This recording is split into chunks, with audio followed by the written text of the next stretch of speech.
afternoon. I'm Colby Smith. Subscribe to my YouTube channel if you like. I've been listening to them, I say them, the BBC, talking about ISIS all day, all week.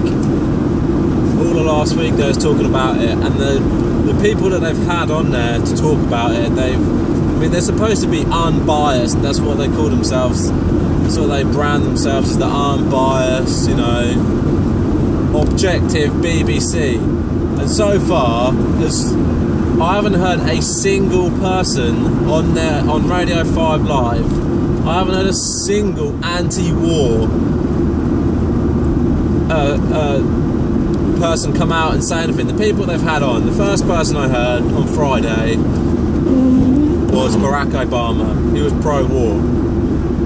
Then they had Philip Hammond. He was pro-war.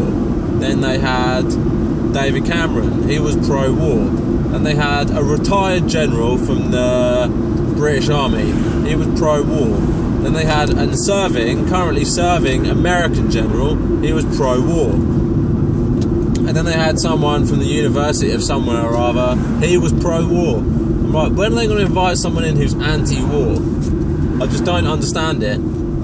And I've been thinking to myself, I've been watching Iraq. I've been watching news from Iraq ever since Mission Accomplished happened. And, you know, it's been a sectarian bloodbath. Like, the Shias and the Sunnis have just been blowing each other up. There were car bombs, weekly car bombs. There were weekly shootings from the Iraq army. There were weekly people defecting, armed officers defecting, and, you know, turning on the rest of their soldiers and their officers. This was happening every week, daily. Car bombs, murders, beheadings. It's been going on for like 3 years. Our news hasn't been reporting about it. And I think, why is it only now that they're calling it a humanitarian crisis? It's been a crisis it's been a civil war there for years.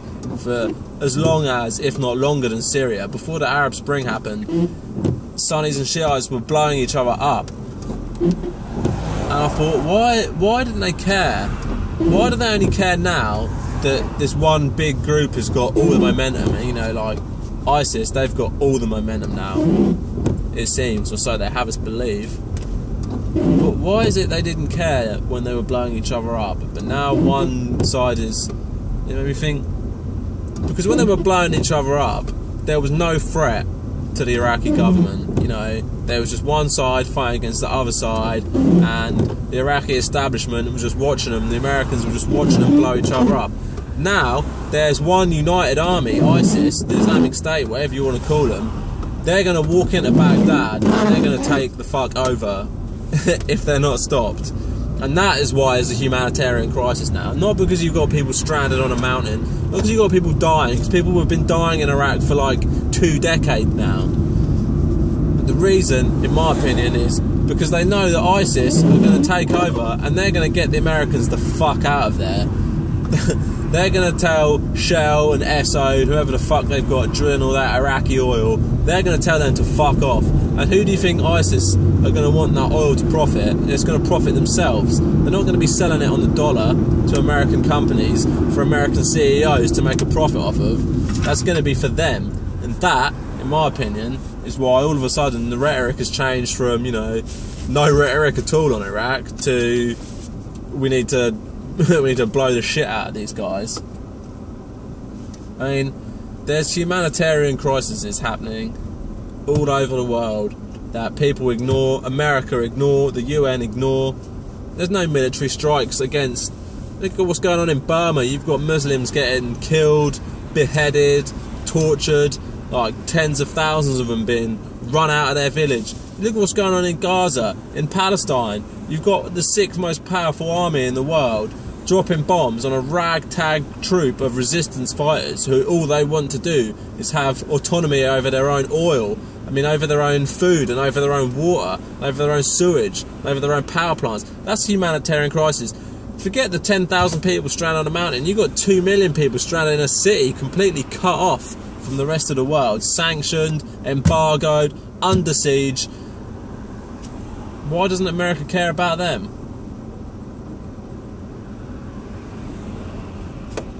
And you got Philip Hammond saying today, oh, we chaired Cobra. Don't you think you should recall Parliament? The Middle East is tearing itself apart.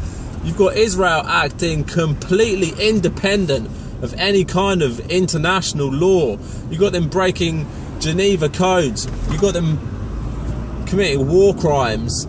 You've got the Iraq people in Israel are committing the same crimes that people were held up on trial in Nuremberg for after the Second World War, and the world is turning a blind eye. You got America bombing Iraq, and the Philip Hammond saying that we don't help them, but we've given them logistical support. We're refueling their planes. We're giving them coordinates. You know, that's helping them destroy and bomb people. Why isn't Parliament being recalled? So, at the minute, how many people are in Cobra? A handful of people? A small committee? Or one room full of people get to decide the fate of the entire Iraqi movement? I mean, shouldn't Parliament be recalled so MPs and their constituents should have a say in whether our tax money is spent dropping bombs and food in Iraq? Parliament should be recalled for that. There should be a decision made by more than just Cobra. I mean, it's just ridiculous. People who answer to themselves are making the decisions. They've got no one. They've got zero accountability. You know, you've got Obama saying, this is what we're going to do. You know, they're not going to ask anyone else. I think it's a good idea. He announced it at 3 AM in the morning in America. By the time Americans had woken up, their country was already at war, bombing them. They're not calling it a war. It's a war. If you're bombing a country, that's a war. There needs to be some, you know, I want to say in this, I don't want my money being spent blowing them up. Drop food on them. I heard today that the Americans and British dropped food out of airplanes from 15,000 feet with no parachute. That's gonna fucking kill someone. That's not humanitarian aid. You drop a fucking bag of rice out of a plane at 20,000 feet, that's gonna it's gonna destroy someone's house. Christ alive. What's wrong with the world? Screw your heads back on. David Cameron, Philip Hammond, screw your fucking heads on.